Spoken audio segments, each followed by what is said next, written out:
Hello everyone, मैं Lavkush Upadhyay biology faculty at Dakshina स्वागत करता हूं आप सभी का दक्षिणा ई लर्निंग प्लेटफॉर्म पे। तो आज का जो हमारा टॉपिक है वो है FST 23 बायोलॉजी पोर्शन के बारे में डिस्कस करने जा रहा हूं मैं। तो क्वेश्चन नंबर 91 देखिए। जैसा कि मैं आपको पहले प्रीवियस FSTs के डिस्कशन में भी बता चुका हूं कि जब भी ये आप वीडियो वॉच कर रहे हो तब आपके हाथ में क्वेश्चन पेपर होना बहुत जरूरी है। तो क्वेश्चन पेपर निकाल लीजिए और क्वेश्चन नंबर 91 पे चलते हैं। क्वेश्चन नंबर 91 देखिए, listen carefully. Infected cells can survive while viruses are being replicated and released. In case of HIV infection, given statement is true for which cell? Exactly क्या होता है HIV के infection में? जो HIV वायरस है, HIV virus जो है वो जो है डैमेज करता है आपकी हेल्पर टी सेल्स को। तो जो हेल्पर टी सेल्स है आपकी बॉडी में, उसको HIV वायरस जो है वो जो है डैमेज करता है, यानी कि वो जो है डिस्ट्रॉय करता है हेल्पर टी सेल को। जब हमारी बॉडी में हेल्पर टी सेल्स कम हो जाती है, उसकी वजह से हमारी जो एक्वायर्ड इम्यूनिटी है वो डिफिशिएंट हो जाती है, जिसकी वजह से बाद में एड्स हो जाता है, यानी कि एक्वायर्ड इम्यूनोडेफिशिएंसी सिंड्रोम। तो मेनली जो HIV वायरस है वो टारगेट बनाती है हेल्पर टी सेल को। वो हेल्पर टी सेल को जो है डैमेज करने का काम करती है, डिस्ट्रॉय करने का काम करती है, रिड्यूस कर देती है हेल्पर टी सेल को। Is that clear to all of you? इसके अलावा एक चीज मैं आपको और बता दूं कि जो हेल्पर टी सेल्स को HIV वायरस डैमेज करता है, ये डायरेक्टली अपना पहला टारगेट हेल्पर टी सेल को नहीं बनाता है। ये पहला जो टारगेट बनाता है वो बनाता है मैक्रोफेजिस सेल को। मैक्रोफेजिस सेल को आप HIV फैक्ट्री भी कहते हैं, क्योंकि मैक्रोफेजिस सेल में सबसे पहले वायरस का रेप्लिकेशन होता है। वायरस की मल्टीप्लिकेशन जो होती है पहले हेल्पर सेल की जगह मैक्रोफेज सेल में होती है। जब आपकी बॉडी के अंदर HIV वायरस एंटर करता है तो उस केस में HIV वायरस सबसे पहले मैक्रोफेज सेल्स पे अटैक करता है। बट मैक्रोफेज सेल्स जो है वो डिस्ट्रॉय नहीं होती है, वो उसको एक स्पेस देती है उस वायरस के मल्टीप्लिकेशन के लिए। वायरस मल्टीप्लिकेशन करता रहता है मैक्रोफेजिस सेल में, फिर मैक्रोफेजिस सेल्स को फ्री करके वो हेल्पर सेल्स पे जाता है और हेल्पर सेल को डिस्ट्रॉय कर देता है। तो ऐसी सेल जो कि वायरस के मल्टीप्लिकेशन के लिए रिस्पॉन्सिबल है, लेकिन सेल वो डेड नहीं होती है, उस सेल को आप मैक्रोफेज सेल कहेंगे। तो क्वेश्चन नंबर 91 में first will be the correct answer. Question number 92 पे आ जाइए। Bridge between two generations which contribute equally in the heredity of the offspring is। इसने बोला है कि दो जनरेशन के बीच का जो ब्रिज है, दो जनरेशन के बीच का जो ब्रिज है जो कि हेरिडिटी को ट्रांसमिशन करने का काम करता है, उसे आप क्या कहते हैं? तो दो जनरेशन के बीच का जो ब्रिज होता है वो होता है गैमिट सेल, यानी कि sperm cell and egg cell. तो यहां पे bridge between two generation is gamete cell. तो गैमिट सेल क्या है? Sperm and egg cell. तो यहां पे 92 का जो आंसर आएगा वो आएगा आंसर नंबर थर्ड, यानी कि option third will be the correct answer of question number 92। इसके बाद देखिए question number 93, which of the following are correct match pair. तो आपको करेक्ट मैचिंग पेयर बताने हैं, तो यहां पे आप मैच कीजिए। देखिए ए में क्या दिया हुआ है? म्यूचुअलिज्म। म्यूचुअलिज्म में क्या होता है कि दोनों ही ऑर्गेनिज्म, यानी कि दोनों ही स्पीसीज एक दूसरे के लिए बेनिफिशियल होती है, यानी कि यहाँ पे दोनों में ही प्लस प्लस साइन आएगा। तो ए को आप मैच कीजिए, प्लस प्लस साइन किस में दिया है? ए को आप मैच कीजिए 4 से। Is that clear? इसके बाद जो आपका बी दिया है वो दिया है कंपटीशन। कंपटीशन में दो स्पीसीज में जब कंपटीशन होता है तो दोनों का ही नुकसान होता है, दोनों ही एक दूसरे के लिए हार्मफुल होती है कंपटीशन में। तो दोनों स्पीसीज में जब कंपटीशन होता है तो दोनों एक दूसरे के लिए हार्मफुल होती है। तो इस केस में कंपटीशन को आप मैच कीजिए ऑप्शन नंबर 5 से, यानी कि दोनों में माइनस का साइन आएगा, क्योंकि दोनों पे ही हार्मफुल इफेक्ट पड़ता है कंपटीशन का। इसके बाद थर्ड ऑप्शन देखिए, पैरासिटिज्म। पैरासिटिज्म में क्या होता है? पैरासिटिज्म में एक को फायदा होता है, दूसरे को नुकसान होता है, यानी कि एक के लिए प्लस साइन आएगा जिसको फायदा हो रहा है, और माइनस साइन किसके लिए आएगा? डेट्रीमेंटल। माइनस साइन किसके लिए आएगा? माइनस साइन जिसको नुकसान हो रहा है। Is that clear? तो एक बेनिफिट में है और दूसरा डेट्रीमेंटल में है। Is that clear? तो यहां पे पैरासिटिज्म को आप मैच कीजिए, सी ऑप्शन को सेकंड से मैच कीजिएगा, ठीक है। इसके बाद यहां पे डी क्या है? कॉमनसेलिज्म। कॉमनसेलिज्म में क्या होता है? एक को बेनिफिट होता है और दूसरा न्यूट्रल रहता है, दूसरे को कोई बेनिफिट नहीं होता, इसे आप कॉमनसेलिज्म बोलते हैं। एक को बेनिफिट है और दूसरा न्यूट्रल है, इसे आप कॉमनसेलिज्म बोलते हैं। कॉमनसेलिज्म को आप मैच कीजिए, यहां पे डी को मैच कीजिए थर्ड से। एक को बेनिफिट है, एक पे प्लस साइन आएगा और दूसरा क्या है? वो न्यूट्रल है। तो दूसरे के लिए जब न्यूट्रल की बात की जाए तो वहां पे जीरो का साइन आ जाता है, जीरो का सिंबल रखते हैं। तो कॉमेंसलिज्म को आप थर्ड से मैच कीजिए। ई जिसको आप एमेंसिलिज्म कहते हैं, देखिए ई, देखिए यहाँ पे एमेंसिलिज्म में क्या होता है ये आपको बताना है। एमेंसिलिज्म में एक को नुकसान होता है, एक नुकसान में होता है और दूसरे पे कोई फर्क ही नहीं पड़ता है। एक नुकसान में है और दूसरे पे कोई फर्क ही नहीं पड़ रहा है एमेंसिलिज्म में। तो एमेंसिलिज्म को यहाँ पे ई को मैच कीजिए फर्स्ट से। एक को नुकसान हो रहा है यानी कि माइनस सिंबल, राइट, दूसरे को कोई फर्क ही नहीं पड़ रहा है यानी कि न्यूट्रल यानी कि जीरो सिंबल आएगा।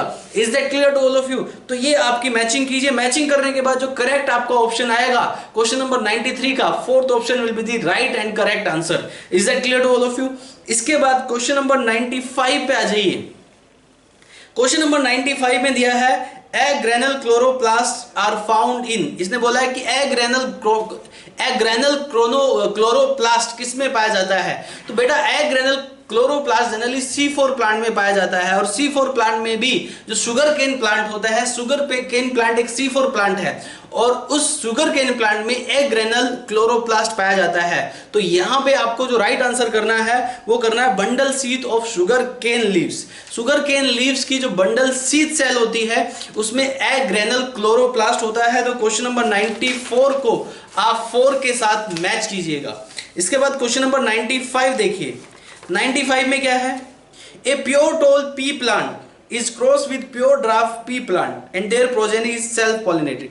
जब आप ये एक पूरा मेंडल का एक्सपेरिमेंट दिया है। मेंडल का अगर आपने एक्सपेरिमेंट पढ़ा होगा प्रिंसिपल ऑफ इनहेरिटेंस में, टोल और ड्वार्फ प्लांट का, तो प्योर टोल प्लांट को मेंडल ने जब प्योर ड्वार्फ प्लांट के साथ क्रॉसिंग कराई तो प्रोजेनी सारे टोल प्लांट आ गए। अब उन सारे प्रोजेनी प्लांट्स को आपने सेल्फिंग करा दिया तो सेकंड जनरेशन में जो F2 जनरेशन में जो रेशियो आता है वो आता है, टोल और ड्वार्फ का जो रेशियो आता है वो कितना आता है? ठीक है, लेकिन इसने जो रेशियो पूछा है ये भी आपको ध्यान रखना है कि the ratio of true tall and dwarf plant यानी कि प्योर टोल और प्योर ड्वार्फ बताना है। तो 3:1 उसमें रेशियो आता है। Is that clear to all of you? कितना रेशियो आता है? 3:1। लेकिन उसमें प्योर टोल कितने होते हैं? 1। और प्योर ड्वार्फ कितना होता है? वो भी 1 ही होता है। तो इस क्वेश्चन में जो आंसर आएगा आपका थर्ड आएगा 1:1। ठीक है, प्योर टोल की बात की है यानी कैपिटल टी और प्योर ड्वार्फ की बात की है यानी कि स्मॉल टी। तो उनका जो रेशियो होता है F2 जनरेशन में 1:1 होता है। ओवरऑल जो रेशियो होता है 3:1 होता है, फिनोटाइपिक ओवरऑल रेशियो, बट यहां पे इसका रेशियो होगा 1:1। तो क्वेश्चन नंबर 95 में third option will be the right answer, क्योंकि इसने प्योर टोल और प्योर ड्वार्फ की बात की है, उसका रेशियो पूछा है। तो इसका थर्ड आंसर आएगा क्वेश्चन नंबर 95 का। Question number 96, noise level consider as pollution above. जो नॉइज लेवल है, राइट, कितना नॉइज लेवल पॉल्यूशन को इंडिकेट करता है? अबव।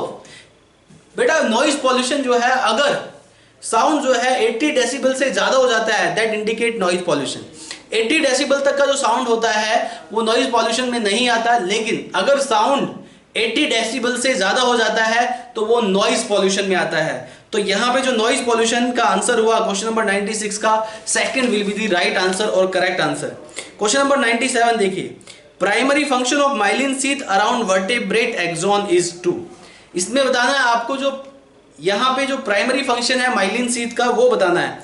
बेटा माइलिन शीथ का जो प्राइमरी फंक्शन है, देखो मैं बता देता हूं। माइलिन शीथ जो होता है एक बायोलॉजिकल इंसुलेटर का काम करता है, वो आयंस के लीकेज को रोक देता है। तो प्राइमरी जो रोल है माइलिन शीथ का, जो माइलिनेटेड न्यूरॉन होता है उसमें माइलिन शीथ प्रेजेंट होती है, जहां पे माइलिन शीथ प्रेजेंट होती है वहां से आयंस का लीकेज नहीं होता, ये आयंस के लीकेज को रोकता है, इसका ये प्राइमरी रोल है। तो क्वेश्चन नंबर 97 का fourth option will be the right, increase in speed of conduction by preventing leakage of ion.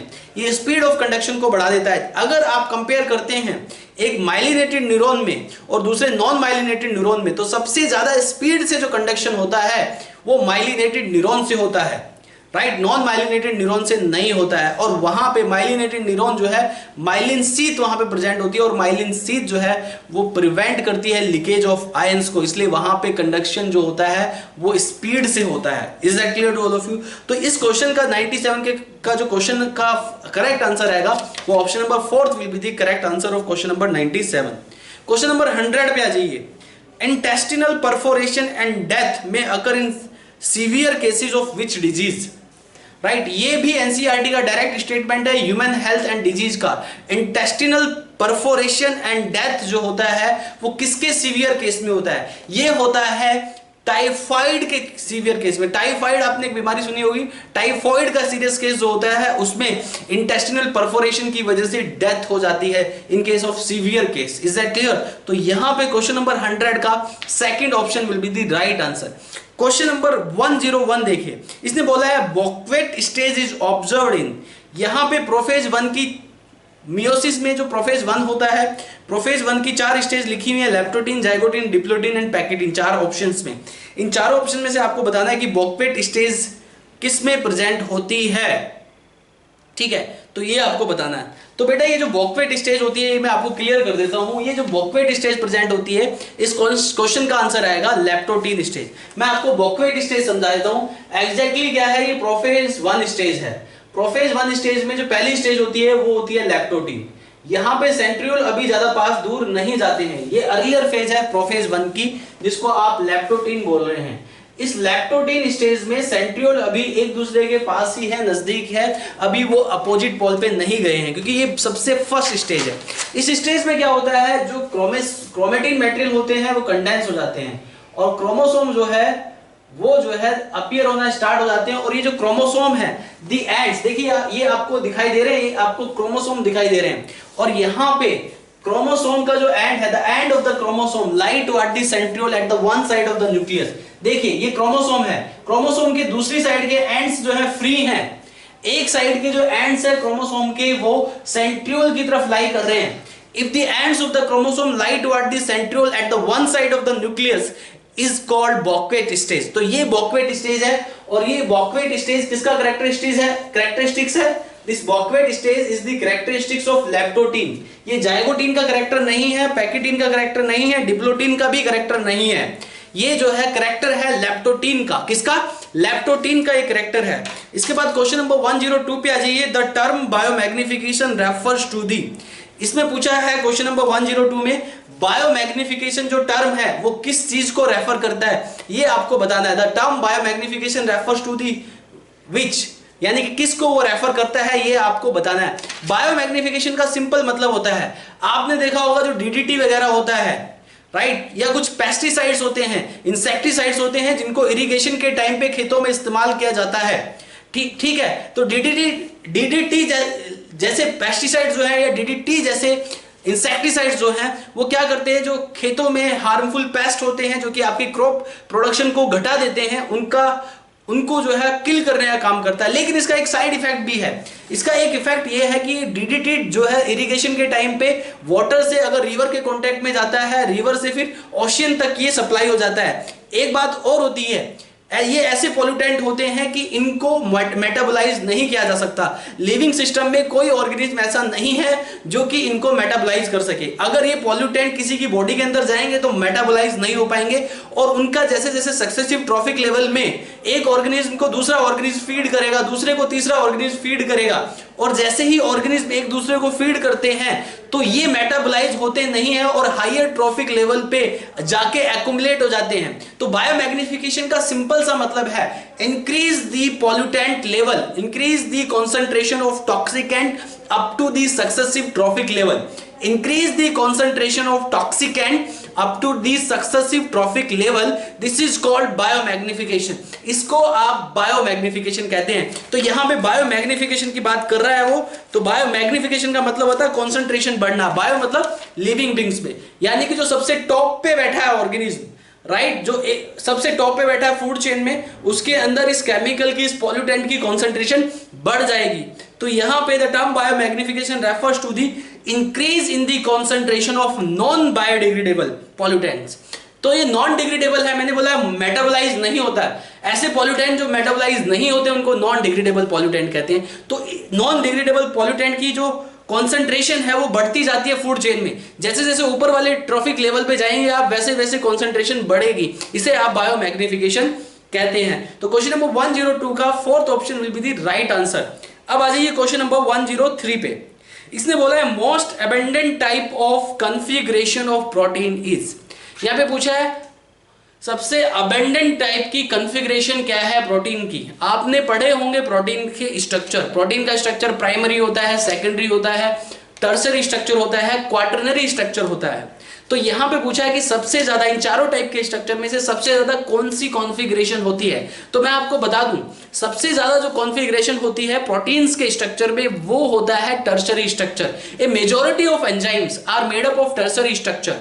Proteins में जितने भी आपके एंजाइम्स और आपकी बॉडी में प्रेजेंट होते हैं, majority of enzymes are made up of tertiary structure. तो सबसे ज्यादा जो प्रोटीन पाए जाते हैं उनकी जो कॉन्फ़िगरेशन होती है, सबसे ज्यादा कॉन्फ़िगरेशन होती है टर्सरी स्ट्रक्चर, ना प्राइमरी होती, ना सेकेंडरी होती और ना क्वाटरनरी होती। तो यहां पे जो करेक्ट आंसर आएगा क्वेश्चन नंबर 103 में, वो third option will be the right answer, यानी कि टर्सरी आएगा। Is that clear to all of you? Question number 104 पे आ जाइए। 104 में यहाँ पे ये डायग्राम्स दिए हैं, और ये डायग्राम्स कहां से लिए गए हैं, ध्यान से देखिए इन डायग्राम्स को। ये डायग्राम्स लिए गए हैं एनसीईआरटी से, ठीक है। तो एनसीईआरटी के डायग्राम है, और यहां पे इन डायग्राम के हिसाब से कौन सा यहां पे मैच करता है सही से और कौन सा मैच नहीं करता है, आपको ये कंफर्म करना है। देखिए क्वेश्चन पढ़िए। The 4 sketches for diagram A B C and D given below represent 4 different types of animal tissue.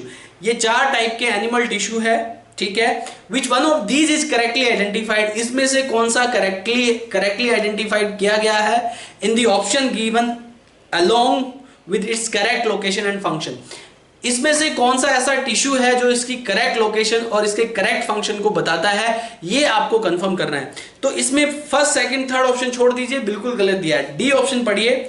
D option देखिए, इसमें जो डी डायग्राम जो दिया है वो कंपाउंड एपिथेलियम का डायग्राम है, और कंपाउंड एपिथेलियम हमारी स्किन में प्रेजेंट होता है। आर यू गेटिंग और नॉट? कंपाउंड एपिथेलियम कहां प्रेजेंट होता है? स्किन में प्रेजेंट होता है। आपने पढ़ा होगा कैरेटिनाइज्ड स्ट्रेटिफाइड कंपाउंड एपिथेलियम। तो हमारी स्किन में कैरेटिनाइज्ड स्ट्रेटिफाइड कंपाउंड एपिथेलियम होता है, और इस कैरेटिनाइज्ड स्ट्रेटिफाइड कंपाउंड एपिथेलियम का जो रोल होता है वो होता है प्रोटेक्शन प्रोवाइड करना। तो जितने भी कंपाउंड एपिथेलियम है, राइट, वो जो है उनका जो मेजर रोल होता है वो बॉडी को प्रोटेक्ट करते हैं, बॉडी की लाइनिंग्स को प्रोटेक्ट करते हैं। तो कंपाउंड एपिथेलियम स्किन की लाइनिंग में प्रेजेंट होता है, इसलिए वो स्किन को प्रोटेक्ट करने का काम करता है। तो क्वेश्चन नंबर 104 में जो एग्जैक्ट फंक्शन एंड लोकेशन है वो आएगा आपका डी ऑप्शन।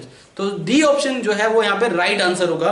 क्वेश्चन नंबर 105 देखिए। Which of the following part of nephron found in medulla of kidney, इसमें से कौन सा पार्ट नेफ्रॉन का मेडुला ऑफ किडनी में प्रेजेंट है, आपको ये बताना है। तो पहला ऑप्शन दिया है पीसीटी, प्रॉक्सिमल कॉन्वोलेटेड ट्यूब्यूल, जो होता है कॉर्टेक्स वाले रीजन में। अगर आपने किडनी का स्ट्रक्चर देखा हो तो ऊपर वाला जो पार्ट होता है, ऊपर वाले पार्ट को कॉर्टेक्स कहते हैं और अंदर वाले पार्ट को मेडुला कहते हैं, जहां पे रिनल पिरामिड्स भी प्रेजेंट होते हैं। तो कॉर्टेक्स वाले पार्ट में जनरली नेफ्रॉन के कॉन्वोलेटेड ट्यूब्यूल्स होते हैं। पीसीटी प्रॉक्सिमल कॉन्वोलेटेड ट्यूब्यूल्स होता है, डीसीटी डिस्टल कॉन्वोलेटेड ट्यूब्यूल होता है, जबकि मेडुला वाले पार्ट में रीनल हैनल्स लूप होता है। जो हैनल्स लूप होता है नेफ्रॉन का, that extend into the medulla, में एक्सटेंड करता है, वो रीनल पिरामिड में एक्सटेंड करता है। तो मेडुला में कौन सा स्ट्रक्चर हुआ? हैनल्स लूप हुआ। तो यहां पे आपको 4 ऑप्शन दिए, PCT, Malpighian tubules, loop of Henle, distal convoluted tubule. तो loop of Henle is only present in all these four options. सिर्फ लूप ऑफ हैनल जो होता है वो मेडुला में प्रेजेंट होता है, बाकी के जो स्ट्रक्चर है वो कॉर्टेक्स रीजन में प्रेजेंट होते हैं। तो क्वेश्चन नंबर 105 का third option will be the right answer. Question number 106 पे आ जाइए। The parallelism between factors and chromosome led to the formation of. बेटा ये क्वेश्चन जो है प्रिंसिपल ऑफ इनहेरिटेंस वाले चैप्टर का है।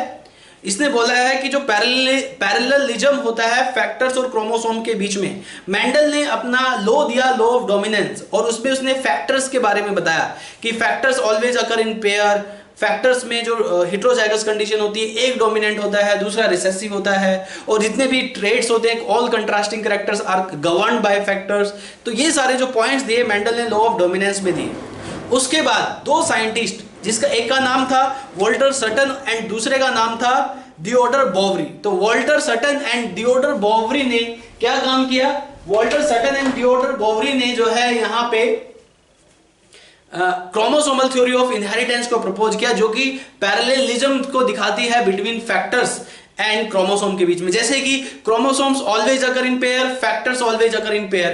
क्रोमोसोम इंडिपेंडेंटली सेग्रीगेट करते हैं, फैक्टर्स भी इंडिपेंडेंटली सेग्रीगेट करते हैं। यानी कि फैक्टर्स के जो कैरेक्टरिस्टिक्स है जो मेंडल ने बताए थे वो सारे के सारे क्रोमोसोम्स के साथ मैच कर रहे हैं। इसको आप पैरेललिज्म थ्योरी ऑफ इनहेरिटेंस कहते हैं। And this theory was given by Walter Sutton and Theodore Boveri. तो parallelism between factors and chromosome led to the formation of chromosomal theory of inheritance. तो क्वेश्चन नंबर 106 का second जो option आएगा वो बिल्कुल correct आएगा। Is that clear to all of you? Question number 107 देखिए, which of the following statements is wrong. इसमें से बताना है कि कौन सी स्टेटमेंट गलत है। तो पहली स्टेटमेंट पढ़िए, intercellular material of cartilage is solid, बिल्कुल सही है। सेकंड स्टेटमेंट पढ़िए, the bone cells are present in the lacunae, ये भी सही है। Communication junctions are present in cardiac muscles, ये भी सही है। लास्ट ऑप्शन देखिए, bone has playable ground matrix, playable ground matrix, bones में सॉलिड ग्राउंड मैट्रिक्स होता है, प्लेएबल ग्राउंड मैट्रिक्स प्रेजेंट होता है कार्टिलेज में। तो ये जो करेक्टर दिया है ये कार्टिलेज का दिया है, ये बोन्स का करेक्टर नहीं दिया है। Is that clear? तो यहां पे आपको बताना है कि कौन सा रॉन्ग स्टेटमेंट हुआ। तो क्वेश्चन नंबर 107 का fourth statement will be the wrong statement. Is that clear to all of you? Question number 108 देखिए, FAD is electron acceptor during oxidation of which of the following. भाई ये कुछ यहां पे reaction दी हुई है क्रैब साइकिल की। तो क्रैब साइकिल में FADS2 कहां बनता है, याद कर लीजिए।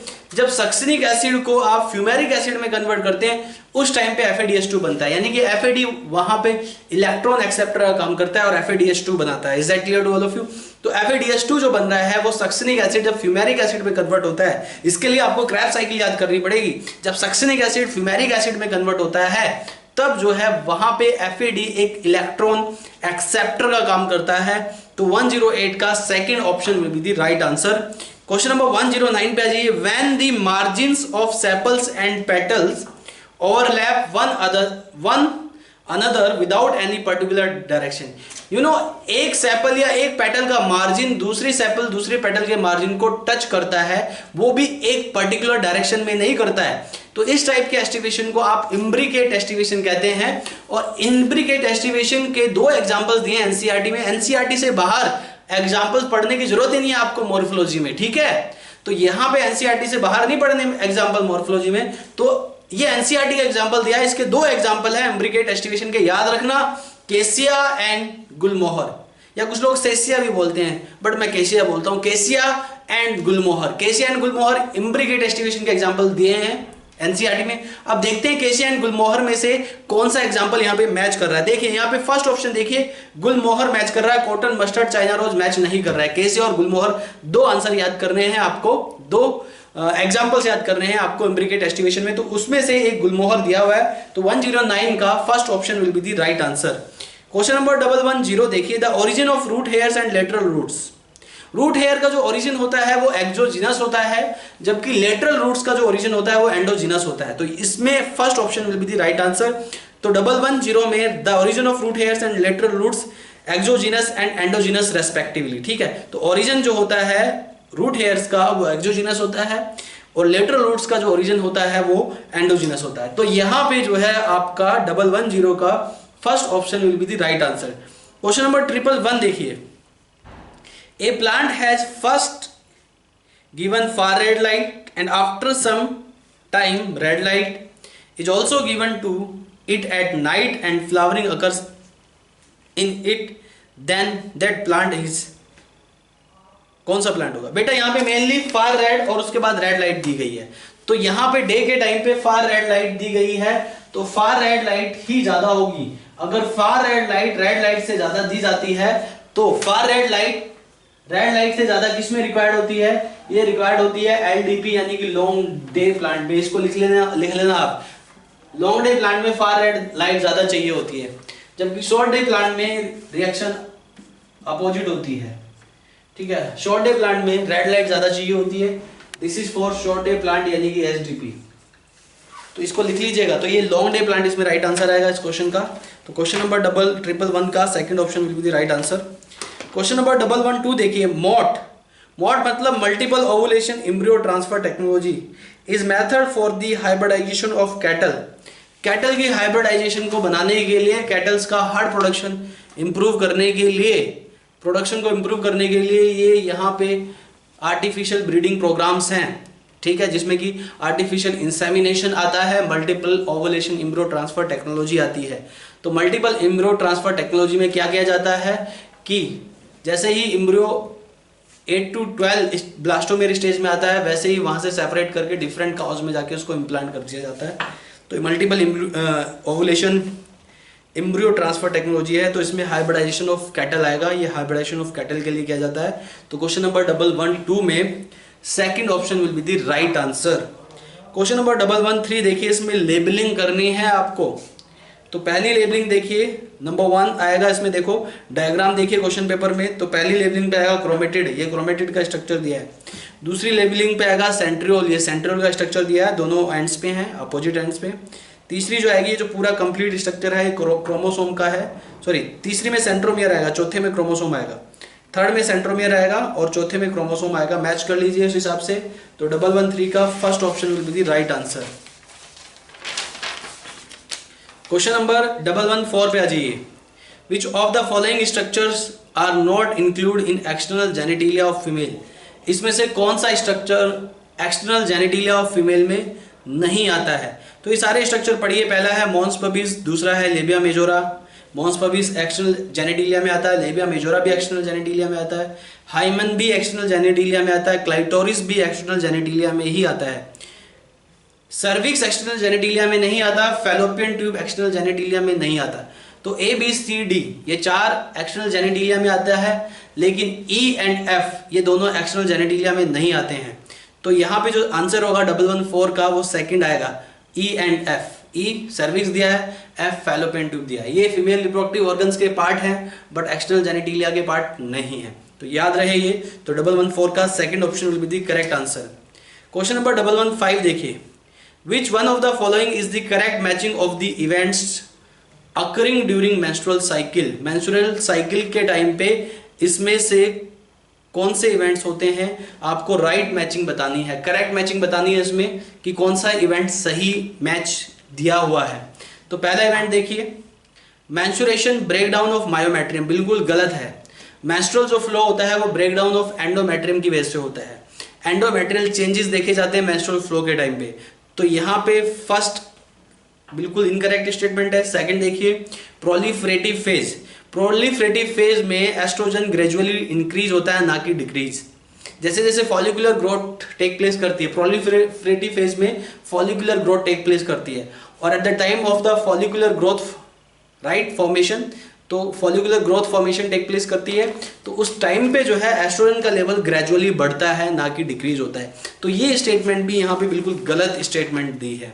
तो third statement, ovulation only due to FSH surge, ये स्टेटमेंट भी बिल्कुल गलत है। ये आपको पता है कि ओवुलेशन एलएच सर्ज, जब एलएच का लेवल पीक लेवल पे होता है, पिट्यूटरी ग्लैंड से निकलने वाला जो एलएच हार्मोन जो है, जब वो पीक लेवल पे होता है तब इवोल्यूशन होता है at the mid of the menstrual cycle. तो यहाँ पे ये भी गलत दिया है, आपको सही बताना है। फोर्थ ऑप्शन पढ़ लेते हैं, लास्ट ऑप्शन हमारा बचा है, लगता है यही सही होगा क्योंकि पहले 3 तो गलत हो गए। Secretary phase development of corpus luteum, बिल्कुल सही है। सिक्रेटरी फेज में कॉर्पस लूटियम का डेवलपमेंट होता है। ओवुलेशन के बाद जो ग्राफियन फॉलिकल से ओवम रैप्चर हो जाता है, वो ट्रांसफॉर्म कर जाता है अपने आप को कॉर्पस लूटियम को में, और उस फेज को आप सिक्रेटरी फेज कहते हैं। कॉर्पस लूटियम की ग्रोथ टेक प्लेस करती है, किसमें, development of corpus luteum take place in secretory phase. तो यहाँ पे ये वाला मैच जो है बिल्कुल करेक्ट मैच है। तो भाई मेक इट करेक्ट। तो 115 में fourth option will be right answer. Question number 116 देखिए, an ecosystem receive that much joule of incident solar energy, then what is the energy available for primary producer level. बेटा ये जो आपको यहाँ पे calculation दी है, इकाई, दहाई, सैकड़ा, हजार, 10,000, लाख, 10 लाख, 10 लाख जूल दिया है, 10 लाख जूल्स दिया है, और इसने बताया कि इसकी कितनी सोलर एनर्जी में प्लांट्स जो है इस्तेमाल, ये सोलर एनर्जी दी है 10 लाख जूल, तो इसकी कितनी एनर्जी प्लांट यानी कि जो प्राइमरी प्रोड्यूसर्स होते हैं वो इस्तेमाल करते हैं, ओनली 1% इस्तेमाल करते हैं। तो ये जो वैल्यू दी है इसका 1% निकाल लो, तो 1% निकालने के बाद 10,000 जूल आएगा। तो क्वेश्चन नंबर 116 का first option will be right answer. Question number 117 देखिए, soybean export the fix nitrogen as ureides, ये एनसीईआरटी का स्टेटमेंट है। Right, nodule of soybean export the fix nitrogen as ureides. जो सोयाबीन नोडुल्स होते हैं वो फिक्स नाइट्रोजन को एक्सपोर्ट करते हैं एज यूरिट्स। मिनरल न्यूट्रिशन चैप्टर का लास्ट पैराग्राफ पढ़ना, उसकी लास्ट लाइन में दिया हुआ है आंसर, ठीक है, समझ आया? तो यूरिट्स की फॉर्म में एक्सपोर्ट करता है सोयाबीन, ठीक है, नाइट्रोजन को। और यूरिट्स क्या होते हैं? जिसमें कार्बन के कंपैरिजन में नाइट्रोजन कंपोनेंट्स ज़्यादा होते हैं, नाइट्रोजन ज़्यादा है एज कंपेयर टू कार्बन, जिस कंपाउंड में उसको यूरिट्स कहते हैं। तो यहाँ पे जो यूरिट्स है वो सोयाबीन एक्सपोर्ट करता है फिक्स नाइट्रोजन को यूरिट्स की फॉर्म में। क्वेश्चन नंबर 118 देखिए, which of the following is not a feature of C4 plant. 118 में देखिए कि इसमें से कौन सा फीचर नहीं है C4 प्लांट का। तो फीचर कौन सा नहीं होता C4 प्लांट का, ये आपको बताना है। पहला फीचर पढ़िए, they tolerate higher temperatures and they show a response to high light intensity. बिल्कुल सही स्टेटमेंट है। C4 प्लांट जो है हायर टेम्परेचर को भी टॉलरेट करते हैं और वो रिस्पॉन्ड भी करते हैं हाई लाइट इंटेंसिटी में। सेकंड स्टेटमेंट पढ़िए, they lack a process called photo respiration.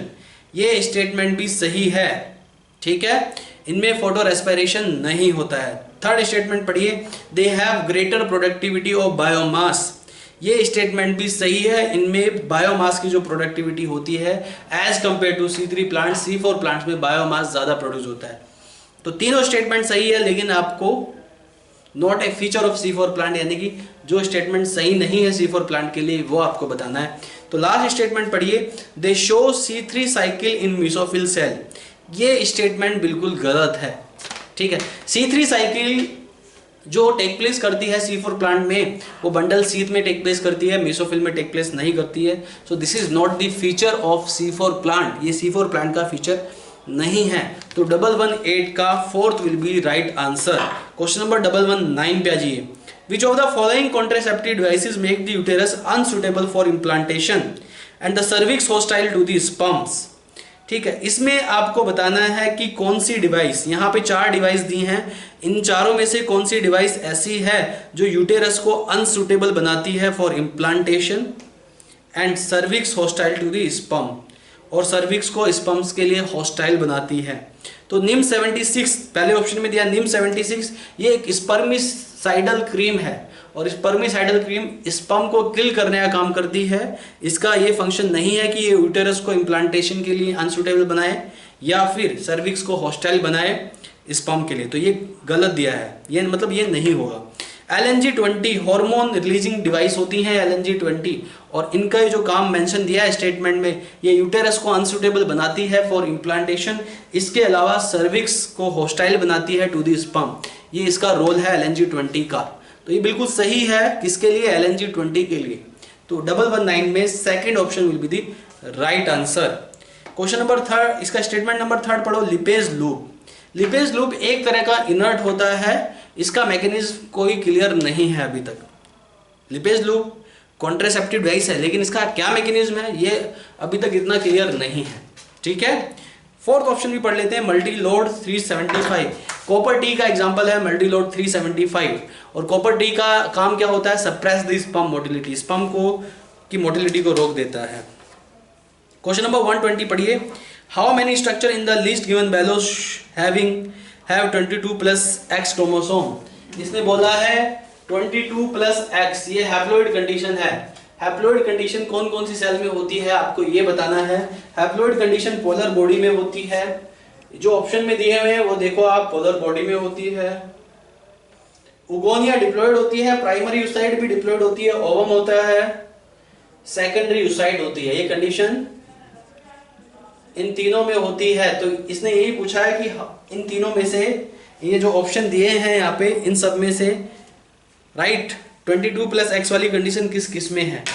ये कंडीशन जो है भाई ये आएगा आपका LNG-20 में, नहीं ये आएगा आपका 3 आंसर आएगा, तीनों में दिया है, ये 3 ही लिखे मैंने, polar body, ovum and secondary oocyte, 1 2 3 है। तो ये आएगा यहाँ पे आंसर आपका 3। क्वेश्चन नंबर 121 देखिए, ग्लूकोज इज एब्जॉर्ब्ड थ्रू। बेटा ग्लूकोज जो एब्जॉर्ब करता है, ग्लूकोज इज एब्जॉर्ब्ड थ्रू, ये एब्जॉर्ब करता है। वैसे तो ग्लूकोज एक्टिव ट्रांसपोर्ट से भी एब्जॉर्ब कर सकता है, सिंपल डिफ्यूजन से भी एक्सपोर्ट कर सकता है, फैसिलिटेटेड डिफ्यूजन से भी एक्सपोर्ट कर सकता है, ठीक है। वो उसकी कॉन्सेंट्रेशन के ऊपर डिपेंड करता है। लेकिन आपको एनसीईआरटी के हिसाब से चलना है तो glucose is absorb through simple diffusion. NCERT में डाइजेशन वाले चैप्टर में दिया है सिंपल डिफ्यूजन, तो सिंपल डिफ्यूजन को करेक्ट कीजिए। तो 1 to 1 का second option will be the right answer. Question number 1 to 2, which period is also called as golden age of dinosaur. ये यहाँ पे कुछ पीरियड्स दिए हुए हैं, इवोल्यूशनरी पीरियड्स हैं ये, राइट। तो इन इवोल्यूशनरी पीरियड में से कौन सा period golden age of dinosaur कहा जाता है, ये आपको पता होना चाहिए। तो जो पहला पीरियड है ट्राइसिक पीरियड, बिल्कुल गलत दिया है। ट्राइसिक पीरियड जो है गोल्डन पीरियड फॉर जिम्नोस्पर्म था। सेकंड, क्रिटेशियस पीरियड में डायनासोर एक्सटिंक्ट कर गए थे। इन पीरियड्स में पहले ट्राइसिक पीरियड आता है, फिर जुरासिक पीरियड आता है। ट्राइसिक पीरियड में डायनासोर ओरिजिनेट हुआ था, जुरासिक पीरियड में डायनासोर डोमिनेटेड थे। तो जुरासिक पीरियड को गोल्डन एज ऑफ डायनासोर कहते हैं। आपने भाई एक मूवी देखी होगी जुरासिक पार्क, डायनासोर पे फिल्माई गई पिक्चर है वो। तो जुरासिक पार्क मतलब क्या है, जुरासिक पार्क जुरासिक एक पीरियड का टाइम है, इवोल्यूशनरी पीरियड का टाइम है, जिस टाइम पे डायनासोर हमारे प्लेनेट पे डोमिनेटेड थे। तो डायनासोर की गोल्डन एज माना जाता है जुरासिक पीरियड को। तो 122 का third option will be the right answer. Question number 123 पे आ जाइए। Which of the following structure found in plant and animal cell, इसमें से कौन सा स्ट्रक्चर प्लांट और एनिमल सेल दोनों में कॉमन है। क्लोरोप्लास्ट प्लांट सेल में होता है, सेल वॉल भी प्लांट सेल में होती है, एनिमल सेल में नहीं होती है दोनों structure. Peroxisome is the only structure which found in both, plant cell में भी पाया जाता है पैरोक्सिसोम और एनिमल सेल में भी पाया जाता है, जबकि ग्लाइऑक्सिसोम जो है वो सिर्फ प्लांट सेल में पाया जाता है। तो peroxisome is the only option which is given here, which is found in both cells, plant cell as well as in animal cells. तो क्वेश्चन नंबर 124 पे आइए। Global agreement in specific control strategies to reduce the release of ozone depleting substance was adopted by, ये answer आएगा Montreal protocol. Montreal एक city है Canada में, वहाँ पे 1987 में 16 सितंबर 1987 को मॉन्ट्रियल प्रोटोकॉल एक ट्रीटी हुई। उस ट्रीटी में काफ़ी सारी कंट्रीज आई और कंट्रीज के जो रिप्रेजेंटेटिव थे वो आए और वहाँ पे वो ट्रीटी ये हुई। उस ट्रीटी में सभी कंट्रीज के रिप्रेजेंटेटिव ने साइन किए और उस ट्रीटी में क्या मेंशन था कि जो ओजोन डिप्लीटिंग सब्सटेंस है हमें उसको ख़त्म करना है। सबसे ज़्यादा जो ओजोन डिप्लीटिंग सब्सटेंस है जो कि इंडस्ट्रीज से प्रोड्यूस होता है क्लोरोफ्लोरोकार्बन। तो जितने भी ओजोन को डिप्लीशन करने वाले सब्सटेंस है उनको रिड्यूस करना है, क्योंकि ओजोन डिप्लीशन हो गया तो अल्ट्रावायलेट रेज हमारे प्लेनेट तक आएंगी और अल्ट्रावायलेट रेज अगर प्लेनेट तक आई तो क्या होगा भाई, तो बहुत सारी प्रॉब्लम्स डेवलप हो जाएंगी, बहुत सारी डिजीज, कैंसर डेवलप हो जाते हैं, स्किन कैंसर जैसी इफेक्ट मतलब प्रॉब्लम्स डेवलप हो जाती है। तो मॉन्ट्रियल प्रोटोकॉल आएगा इसका आंसर, ठीक है। 124 का second option will be right answer. Question number 125 आ जाइए। Amount of energy store in plant tissue after metabolic loss, इसको एनपीपी कहते हैं। एनपीपी की वैल्यू क्या होती है देख लो एक बार। एनपीपी मतलब नेट प्राइमरी प्रोडक्टिविटी, कैसे निकालते हैं, ग्रोस प्राइमरी प्रोडक्टिविटी में से रेस्पिरेशन, ये मेटाबॉलिक लॉस मतलब आर फॉर रेस्पिरेशन, ये मेटाबॉलिक लॉस को टोटल ग्रोस प्राइमरी प्रोडक्टिविटी से अगर निकाल दो प्लांट के तो यहाँ पे जो आ जाती है नेट प्राइमरी प्रोडक्टिविटी आ जाती है। Is that clear to all of you. तो नेट प्राइमरी प्रोडक्टिविटी आएगा यहाँ पे answer NPP, amount of energy store in plant tissue में एनर्जी स्टोर होती है, एनपीपी आएगा, ठीक है। तो 125 का second option will be right answer. Question number 126 पे आ जाइए। Underground modification of stem occurs for which one of the following functions, जो अंडरग्राउंड स्टेम मॉडिफिकेशन है वो कौन से फंक्शन के लिए होता है ये आपको बताना है। ये मॉर्फोलॉजी ऑफ फ्लावरिंग प्लांट्स का डायरेक्ट क्वेश्चन है और इसका डायरेक्ट आंसर आ जाएगा। पैरिनेशन के लिए भी अंडरग्राउंड मॉडिफिकेशन होती है, स्टोरेज ऑफ फूड के लिए भी अंडरग्राउंड मॉडिफिकेशन ऑफ स्टेम होती है, वेजिटेटिव प्रोपेगेशन के लिए भी अंडरग्राउंड स्टेम मॉडिफिकेशन होती है। तो यहाँ पे आंसर आएगा ऑल ऑफ दीज। तो 126 का fourth option will be the right answer. Question number 127 पे आ जाइए। विच one of the following pair is mismatched, आपको बताना है कि इसमें से कौन से पेयर मिसमैच्ड हैं। तो पहला बॉम्बिक्स मोरी सिल्क बनाने का काम करता है, बिल्कुल सही है।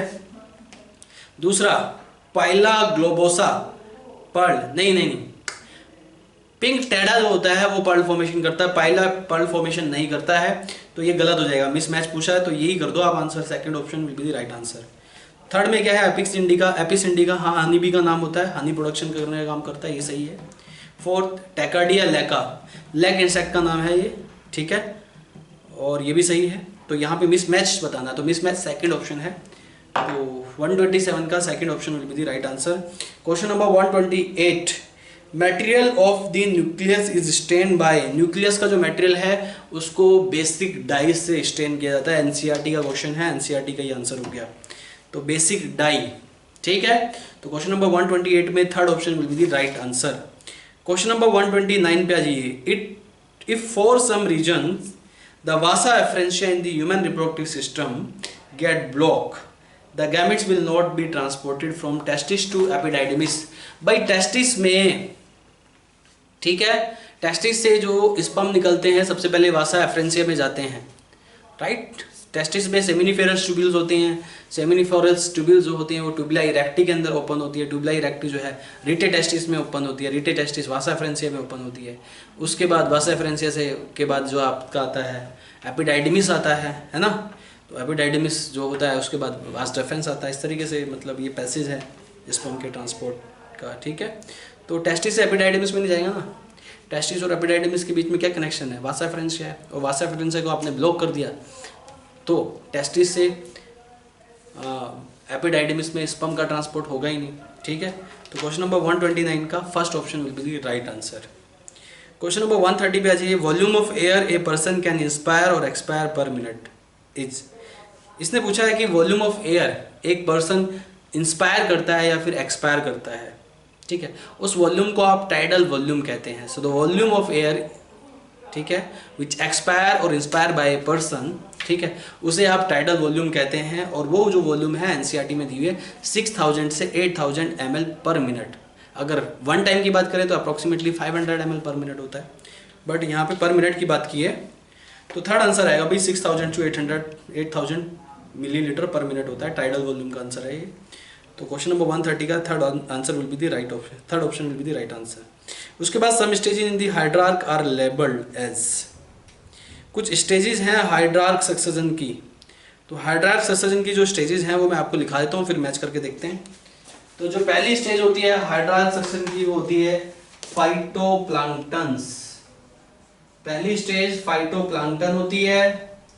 फाइटोप्लैंक्टन के बाद अगली स्टेज होती है रूटेड सबमर्ज्ड प्लांट्स, ठीक है, लिख लीजिएगा सीक्वेंस को। रूटेड सबमर्ज स्टेज एनसीईआरटी में भी दिया है। उसके बाद रीड स्वैम्प स्टेज होती है, और रीड स्वैम्प स्टेज के बाद जो आती है आपकी मार्स मीडो स्टेज आती है, और मार्स मीडो स्टेज के बाद अगली स्टेज कौन सी आती है, सबसे last climax community forest stage आती है। So these are the major stages. Is that clear? Phytoplankton, rooted submerged stage, reed swamp stage, marsh meadow stage and forest stage. तो ये मेजर स्टेजेस हैं, ठीक है। इसके बाद इसको मैच कीजिए, देखिए ये 6 की 6 स्टेज दी है। तो देखो सबसे पहले डी, फिर सी, फिर बी, फिर ए, फिर ई। तो 131 का first option will be the right answer.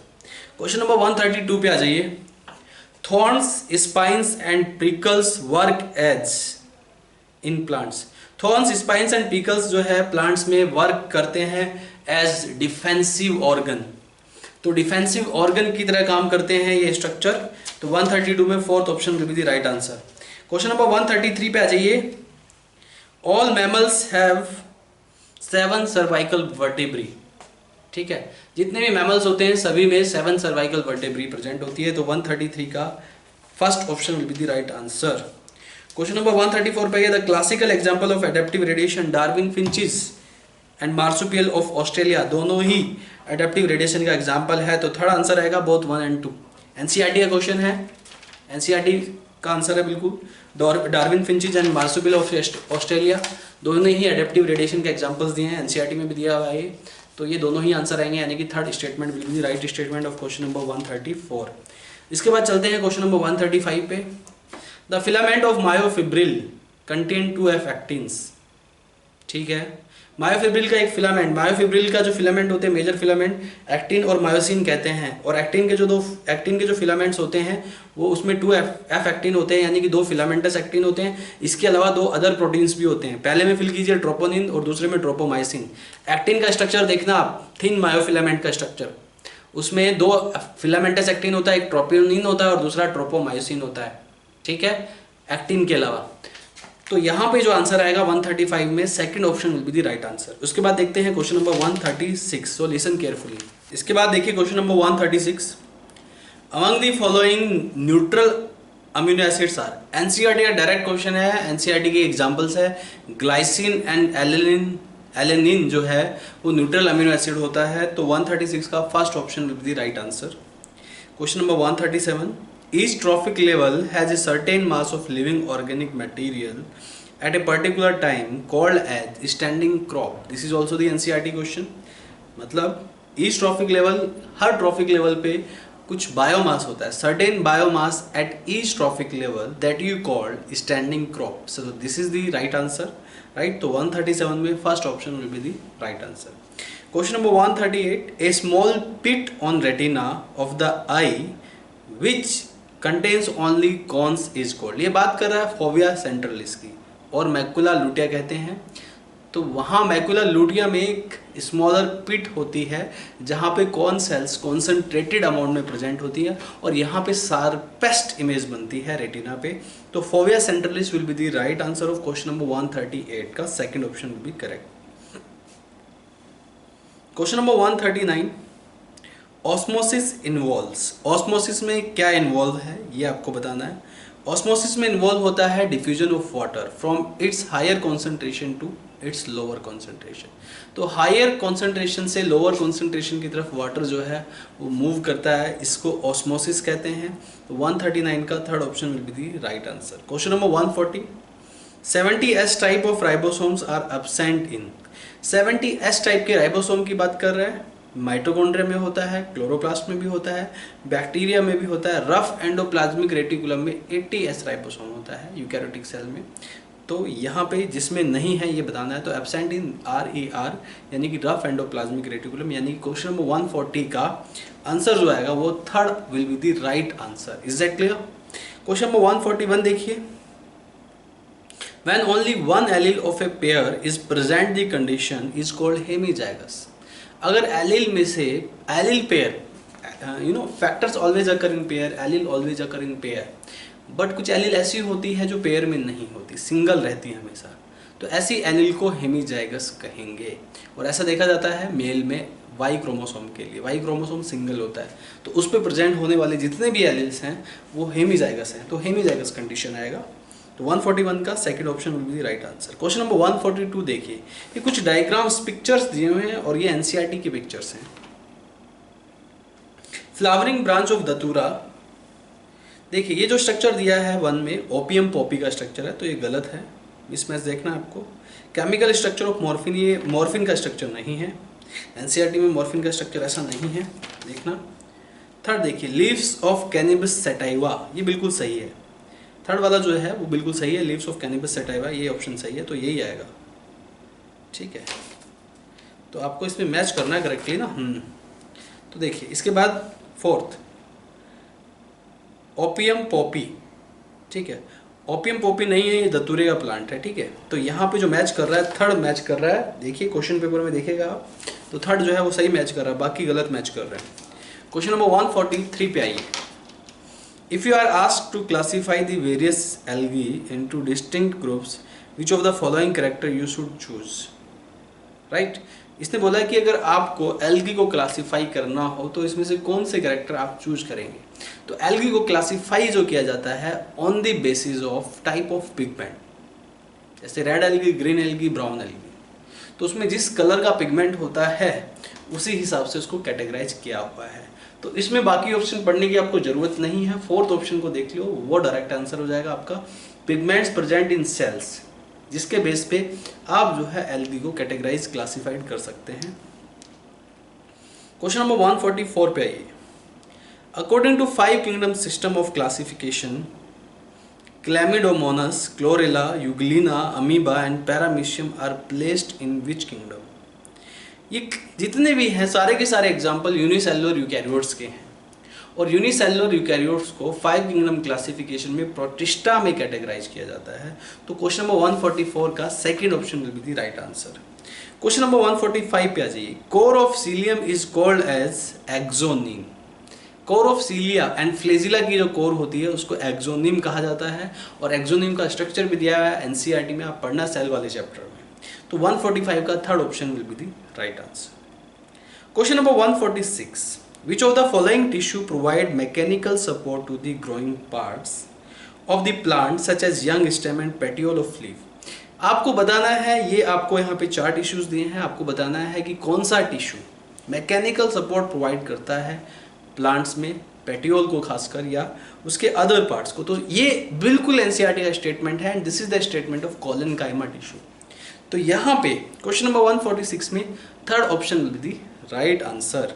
Consider following statement. Question number 147 देखिए, पहला स्टेटमेंट देखिए, in caryopsis fruits pericarp is fuse with the seed coat, ठीक है, and found in wheat and rice, ठीक है। ऐसे फ्रूट्स को आप कैरियोप्सिस फ्रूट कहते हैं जिसमें पेरिकार्प जो होता है वो सीड कोट के साथ फ्यूज होता है। तो पेरिकार्प सीड कोट के साथ फ्यूज होता है, इसे आप कैरियोप्सिस फ्रूट कहते हैं, और कैरियोप्सिस फ्रूट में आता है wheat and rice.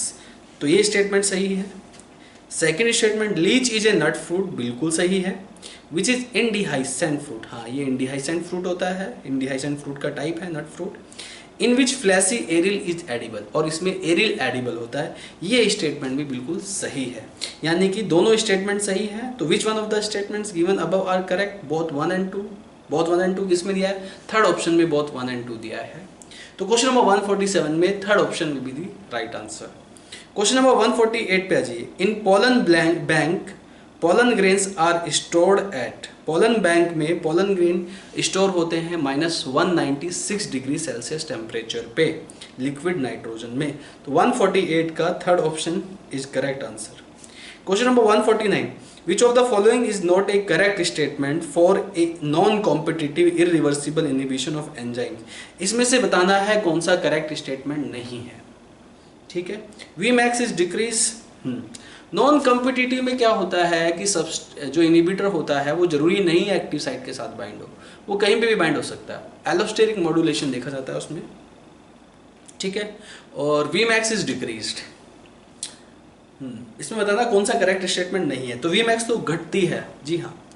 Non competitive inhibitor में जो माइकेलिस कांस्टेंट है, राइट, वो नहीं घटता, वो सेम रहता है, ठीक है।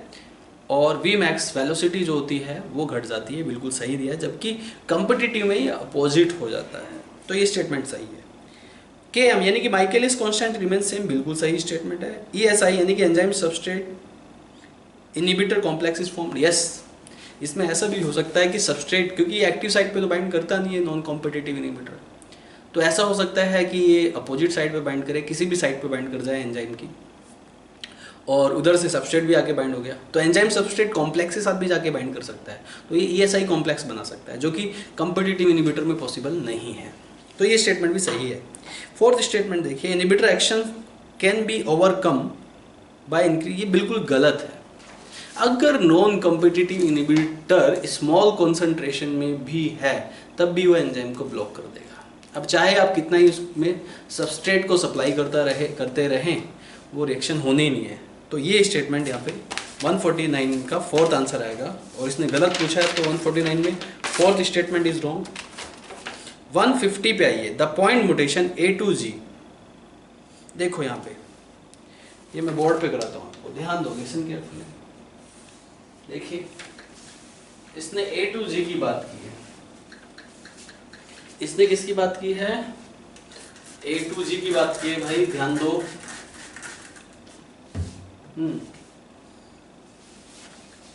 This is talking about A to G।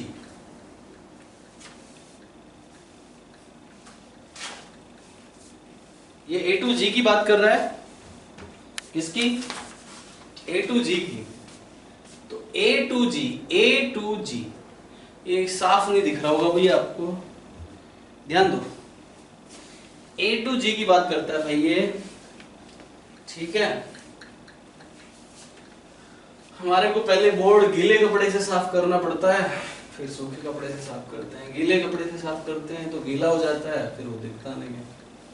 और सूखे कपड़े से साफ करते हैं, फिर वो दिखेगा क्योंकि सूखे कपड़े से साफ कर दिया हमने। तो देखो भाई question number point notation A to G की बात कर रहा है। A क्या है भाई? प्यूरिन। G क्या है भाई? प्यूरिन। प्यूरिन से प्यूरिन क्या होता है? ट्रांजिशन होता है। देखो मैच कर लेना इसको ऑप्शन के साथ। फिर ये G to C की बात कर रहा है, ठीक है। G क्या है भाई? प्यूरिन। C क्या है भाई? G to C की कहाँ कर रहा है? C to T की कर रहा है यार ये, ठीक है ना। T to C की कर रहा है ये, C to T की बात कर रहा है, C से T की बात कर रहा है। C क्या है? C क्या है भाई? पायरिमिडिन है, हैं? और T क्या है? पायरिमिडिन है। पायरिमिडिन प्यूरिन, प्यूरिन को रिप्लेस करता है तो भी ट्रांजिशन होता है। पायरिमिडिन को रिप्लेस करता है तो भी ट्रांजिशन म्यूटेशन होता है, ठीक है। यहाँ पे पायरिमिडिन को रिप्लेस कर रहा है तो भी ट्रांजिशन होगा, ठीक है। यहाँ पे C to G, C G को कर रहा है। C क्या है भाई? पायरिमिडिन। G क्या है? प्यूरिन। पायरिमिडिन प्यूरिन को करता है तो इसको आप ट्रांसवर्सन कहते हैं। और लास्ट वाला क्या है भाई? T to A। T क्या है भाई? यहाँ पे पायरिमिडिन है, थायमिन। एडेनिन क्या है भाई? ये प्यूरिन है। तो पायरिमिडिन प्यूरिन में कन्वर्ट हो, मतलब सेम में कन्वर्ट हो, प्यूरिन में कन्वर्ट हो, पायरिमिडिन में कन्वर्ट हो, ट्रांजिशन कहेंगे। प्यूरिन पायरिमिडिन में कन्वर्ट हो जाए, पायरिमिडिन प्यूरिन में कन्वर्ट हो जाए तो ट्रांसवर्सन कहेंगे। तो देखो ट्रांजिशन और ये भी ट्रांसवर्सन होगा। अब मैच कर लो ऑप्शन के साथ, पहले दोनों ट्रांजिशन है और लास्ट वाले दोनों ट्रांसवर्सन है, तो ऑप्शन मैच करो। Second option will be the right answer of question number 150। इसके बाद अगला क्वेश्चन देखो भाई 151। विच of the following statement incorrect about parturition in human? Right, इसमें बताना है कि कौन सा स्टेटमेंट पार्चुरेशन के बारे में ह्यूमन बीइंग में गलत दिया है, ठीक है। Signal for parturition originate from fully developed foetus and placenta, NCERT का स्टेटमेंट है, सही है।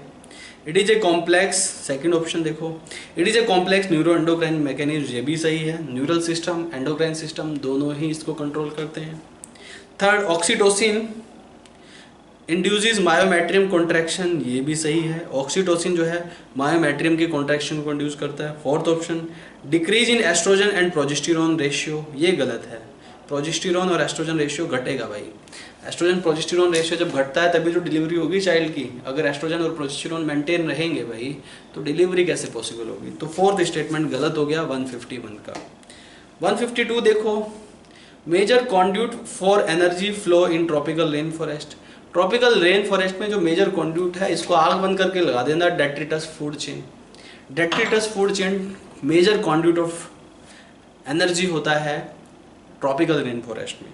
तो 152 का सेकंड आंसर आ जाएगा। 153 देखिए, rate of transpiration is increase by increasing all except. Transpiration rate बढ़ता है अगर आप बढ़ाते हैं ये सब सिर्फ एक को छोड़ के। एटमॉस्फेरिक ह्यूमिडिटी, अगर आप एटमॉस्फेरिक ह्यूमिडिटी को बढ़ाओगे ट्रांसपायरेशन रेट घटेगा, बढ़ेगा नहीं। विंड वेलोसिटी को बढ़ाओगे ट्रांसपायरेशन रेट बढ़ेगा। लाइट को बढ़ाओगे तो भी ट्रांसपायरेशन रेट बढ़ेगा। टेम्परेचर को बढ़ाओगे तो भी ट्रांसपायरेशन बढ़ेगा, रेट बढ़ेगा। एटमॉस्फेरिक ह्यूमिडिटी के केस में ट्रांसपायरेशन रेट घट जाता है। तो 153 का फर्स्ट ऑप्शन आएगा जो कि इनकरेक्ट है। Question number 154, steroid hormone binds with, steroid hormone intra nuclear receptor के साथ बाइंड करता है, फिल इन द ब्लैंक्स भर लो। इंट्रा न्यूक्लियर रिसेप्टर के साथ बाइंड करता है, प्रोटीन सिंथेसिस को प्रमोट करता है। देखा होगा एनसीईआरटी में, लास्ट डायग्राम देख लेना 11th क्लास की बुक में, ठीक है। उसमें इंट्रा न्यूक्लियर रिसेप्टर होते हैं और प्रोटीन सिंथेसिस को प्रमोट करता है ये, ठीक है भाई। और उसके बाद जबकि प्रोटीन हार्मोन सेल मेम्ब्रेन के रिसेप्टर्स पे बाइंड करते हैं, इंट्रा सेलुलर रिसेप्टर होते हैं, ठीक है, सॉरी इंटर सेलुलर रिसेप्टर होते हैं, है ना। Protein hormone inter cellular receptor से बाइंड करता है। तो 154 का फोर्थ ऑप्शन आ जाएगा, भर लो भाई, फिल इन द ब्लैंक्स भरो। Intra nuclear protein cell membrane. Question number 155 देखिए, pleiotropic genes show, pleiotropic gene जो होता है मल्टीपल फिनोटाइपिक कैरेक्टर को एक्सप्रेस करता है। तो सेकंड आंसर आ जाएगा, one gene regulates many phenotypic character. अगर एक जीन मैनी फिनोटाइपिक कैरेक्टर को रेगुलेट कर रहा है तो प्लियोट्रोपिक जीन्स है। तो 155 का second option will be the right answer. 156 देखिए, how many of the following tissues are secondary in origin. देखो भाई, इसमें इंटरफेसिकुलर कैम्बियम, कोर कैम्बियम दोनों ही सेकेंडरी इन ओरिजिन होगा, तो इसमें 2 आंसर आएगा, यानी कि 156 का second option will be the right answer. Question number 157 पे आइए। During translation peptide bond is formed between COH और NH2 के बीच में पेप्टाइड बॉन्ड बनता है, ये तो पता ही है आपको। COOH एंड NH2 के बीच में पेप्टाइड बॉन्ड बनता है, you know very well about this. COH कौन सी साइड पे होता है? A साइड पे होता है। P नहीं भाई, P साइड के पे होता है COH, और A साइड के NH2 के बीच में पेप्टाइड बॉन्ड बनता है। तो 3 साइड होती है ट्रांसलेशन प्रोसेस को अच्छे से पढ़ना, exit side, P side, A side. P side के COH और A साइड के NH2 के बीच में क्या बनता है? पेप्टाइड बॉन्ड बनता है। तो 157 का fourth option will be right answer. Question number 158 में ये कंपाउंड का स्ट्रक्चर दिया, बताना कौन सा है भाई। एडेनिन का स्ट्रक्चर दिया, देख लो, NCERT से मैच कर लेना, एडेनिन का स्ट्रक्चर है। तो 158 का सेकंड ऑप्शन करेक्ट आ जाएगा। 159 ये फिगर दिया है, लेबलिंग कर दो भाई, इसमें सही लेबलिंग बतानी है। देखो B क्या दिया है, सेकेंडरी फॉलिकल सिक्रीट प्रोजेस्टेरोन। नहीं जी, सेकेंडरी फॉलिकल प्रोजेस्टेरोन नहीं निकालता है, कॉर्पस लूटियम निकालता है। फर्स्ट ऑप्शन गलत हो जाएगा, सेकंड ऑप्शन पढ़ो। D कॉर्पस लूटियम, नहीं जी, कॉर्पस एल्बिकन्स आना चाहिए यहाँ पे, और एस्ट्रोजन सिक्रीट करता है। कॉर्पस लूटियम ठीक है, एस्ट्रोजन सिक्रीट करता है, बट ये गलत दिया है, ये यहाँ पे कॉर्पस एल्बिकन्स आना चाहिए। थर्ड ऑप्शन पढ़ो, A tertiary follicle secrete FSH and LH। नहीं जी, FSH LH तो पिट्यूटरी ग्लैंड सिक्रीट करती है ना, तो ये भी गलत हो गया। फोर्थ ऑप्शन पढ़ो, C corpus luteum secrete progesterone. हाँ ये सही है भाई, C बिल्कुल, लेबलिंग भी सही दी है इसकी। कॉर्पस लूटियम दिया है और ये प्रोजेस्टेरोन निकालता है प्रेगनेंसी के टाइम पे। 160 पे आ जाइए। क्वेश्चन नंबर 160 देखो, which of the following taxonomic की aid is useful only in case of plants. इसमें से कौन सी टैक्सोनॉमिक की सिर्फ प्लांट्स के लिए यूजफुल है? देखो 4 दिए हैं ऑप्शन, म्यूजियम की, हर्बेरियम, जूलॉजिकल पार्क। तो herbarium will be the right answer. Herbarium जो है टैक्सोनॉमिकल एड है, जो कि राइट प्लांट्स के लिए होता है, जिसमें कि आप प्लांट्स के ड्राइड पार्ट्स को प्रेस करके प्रिजर्व कर देते हैं ऑन पेपर सीड। ठीक है। 161 देखिए, maltase, dipeptide and lipase are found in succus entericus. Intestinal juice के कंपोनेंट है ये सारे, इंटेस्टिनल जूस में प्रेजेंट होते हैं। इंटेस्टिनल जूस को आप सकस एंट्रिकस कहते हैं। तो 161 का थर्ड आंसर आ जाएगा। Given value is the pedigree of N autosomal dominant disorder. Question number 162 को ध्यान से देखो, ये ऑटोसोमल डोमिनेंट डिसऑर्डर है और ये पेडिग्री दिया है, मायोटोनिक डिस्ट्रोफी का डिसऑर्डर है ये। ठीक है, मायोटोनिक डिस्ट्रोफी ऑटोसोमल डोमिनेंट होता है, बिल्कुल सही। In this pedigree the genotype of all affected children. भाई डोमिनेंट है तो हेटेरोजाइगस कंडीशन में अफेक्टेड होंगे सारे चिल्ड्रन, तो हेटेरोजाइगस कंडीशन देख लो, capital A small a, second option आएगा में आंसर। तो 162 का सेकंड कर लीजिए। क्वेश्चन नंबर 163 देखिए, list of the some secondary permanent tissue is given below, how many of them are the product of halogen. ये सारे के सारे सेकेंडरी परमानेंट टिश्यू दिए हैं और इसमें बताना है कि कौन कौन से फैलोजन के कंपोनेंट है। तो फैलोजन के प्रोडक्ट में फैलोडम एंड फैलम आएगा भाई, तो यहाँ पे 2 आंसर आएगा, बाकी नहीं आएगा फैलोजन में ना। तो 2 आंसर कर लीजिए इसमें, 163 का 3, यानी कि फैलोडम एंड फैलम ये दोनों फैलोजन के कंपोनेंट है। 164 पे देखिए डायग्राम दिया है, इसमें से बताना है विच of the following figure accurately describe the replication process of polarity template strand is given. बेटा रेप्लिकेशन 4 का डायग्राम दिया है, NCERT से मैच करना है। NCERT से इसमें सिर्फ एक ही मैच कर रहा है, ऑप्शन नंबर सेकंड।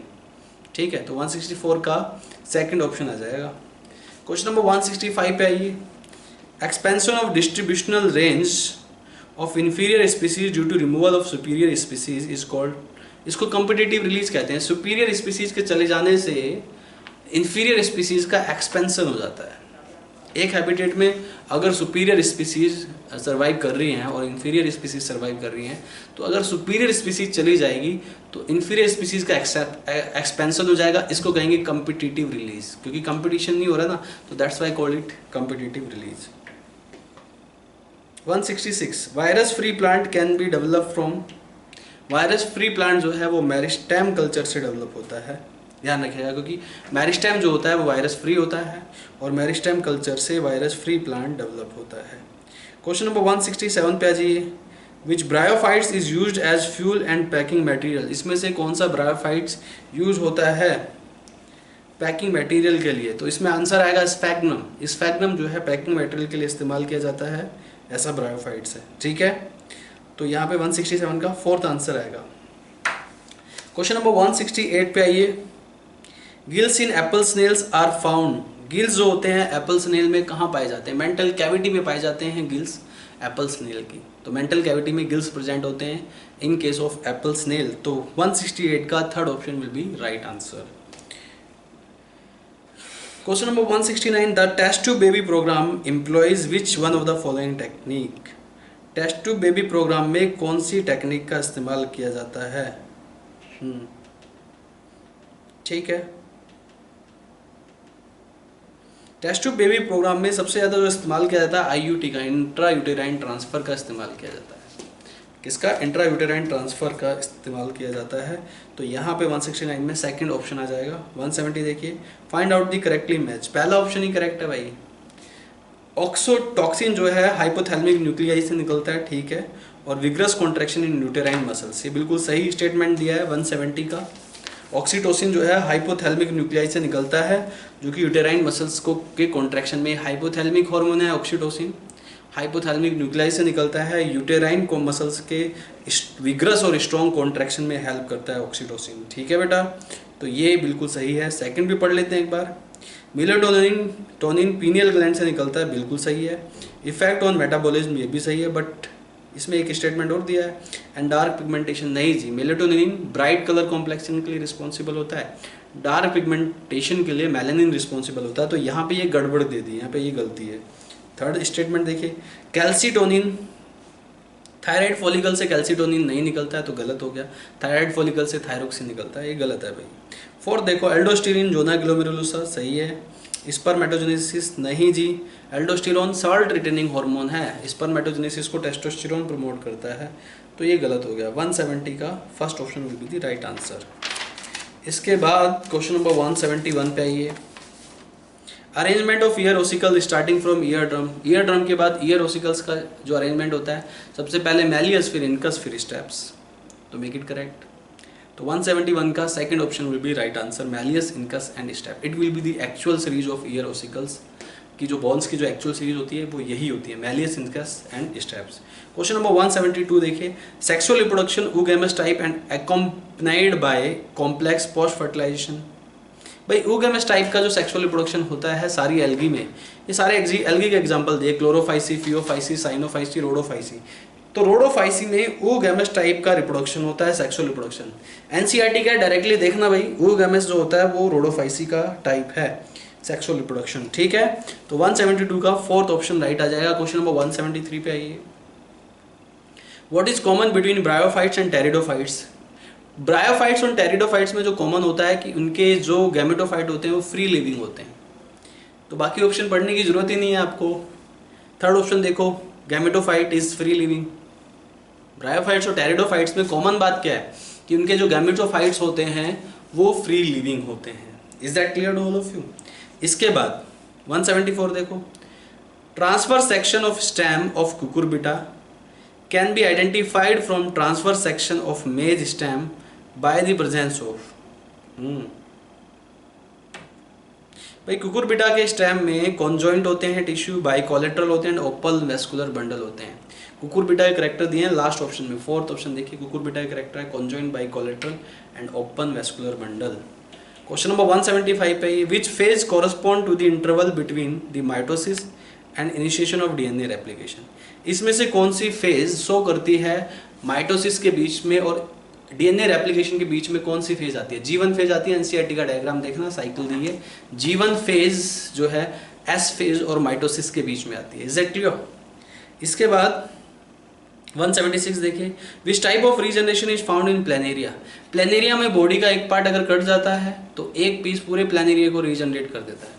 इस टाइप के रीजनरेशन को एपीमॉर्फोसिस नहीं कहते हैं, मॉर्फोलेक्सिस कहते हैं। मॉर्फोलेक्सिस आंसर आएगा 176 का। आपने देखा होगा छिपकली की पूंछ कट जाती है फिर से नई पूंछ निकल आती है, वो एपीमॉर्फोसिस है। अगर कोई बॉडी पार्ट रीजनरेट हो जाता है उसको एपीमॉर्फोसिस कहते हैं। लेकिन अगर कंप्लीट बॉडी रीजनरेट हो जाती है उसको मॉर्फोलेक्सिस कहते हैं, और ये प्लेनेरिया में देखा जाता है। तो 176 का फर्स्ट आंसर आएगा। क्वेश्चन नंबर 177 देखो, formation of embryo directly directly from egg without fertilization, embryo बिना फर्टिलाइजेशन के डायरेक्टली एग से बन रहा है, इसको पार्थेनोजेनेसिस कहेंगे। तो पार्थेनोजेनेसिस को टिक कर लीजिए, 177 का 4 ऑप्शन आएगा। एम्ब्रियो की फॉर्मेशन होती है एग से बिना फर्टिलाइजेशन के, इस प्रोसेस को पार्थेनोजेनेसिस कहा जाता है। क्वेश्चन नंबर 178 देखो, which of the following set represent convergent evolution. Convergent evolution मतलब आपको देखना है एनालोगस ऑर्गन बताने हैं। कन्वर्जेंट इवोल्यूशन मतलब analogous organ. Wing of sparrow and wing of bat, hand limb of rat and human homologous organ है, ठीक है। Blood proteins of man and apps, तो इसमें पोटैटो एंड स्वीट पोटैटो आएगा, इसको कर लीजिए, आपको एनसीईआरटी का एक क्वेश्चन है ये, sweet potato and potato convergent evolution में आएगा भाई, ठीक है बेटा। क्वेश्चन नंबर 179 देखिए, ध्यान दीजिए। Question number 179, listen carefully.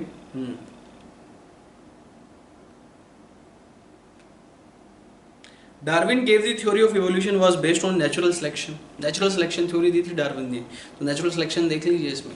179 का second option will be right answer. Question number 180 देखिए, which of the following statement is correct. 55% पहला ऑप्शन पढ़िए, 55% of blood plasma is water and protein contribute 6 to 8%। भाई ये गलत दिया है, ब्लड प्लाज्मा में वाटर जो होता है लगभग 92% होता है। सेकेंड स्टेटमेंट, इसिनोफिल्स 60 to 65%, ये गलत दे दिया है, इसिनोफिल्स 2 to 3% होती है। थर्ड स्टेटमेंट पढ़िए, platelets also called thrombocyte are cell fragments produce from megakaryocytes. हाँ ये सही है, प्लेटलेट्स होती हैं इनको थ्रोम्बोसाइट्स कहते हैं, और सेल फ्रेगमेंट्स होते हैं जो कि मेगा कैरियोसाइट से प्रोड्यूस होते हैं। तो 180 का थर्ड आंसर आ जाएगा। फोर्थ स्टेटमेंट देखिए, RBCs have an average life span of 4 to 5 days. RBCs का लाइफ स्पैन 4 to 5 डेज दिया है यहाँ पे, ये बिल्कुल गलत है। आरबीसीज का लाइफ स्पैन जो होता है 120 डेज होता है, एग्जैक्टली 4 to 5 डेज नहीं होता। तो 180 का थर्ड ऑप्शन जो है यहाँ पे सही है, बाकी गलत दिए हैं। तो इसी के साथ FST 23 is done, this is complete. अब नेक्स्ट FST में मिलेंगे, अगले FST में 90 क्वेश्चंस के साथ, राइट। तब तक के लिए thank you very much, bye bye, take care.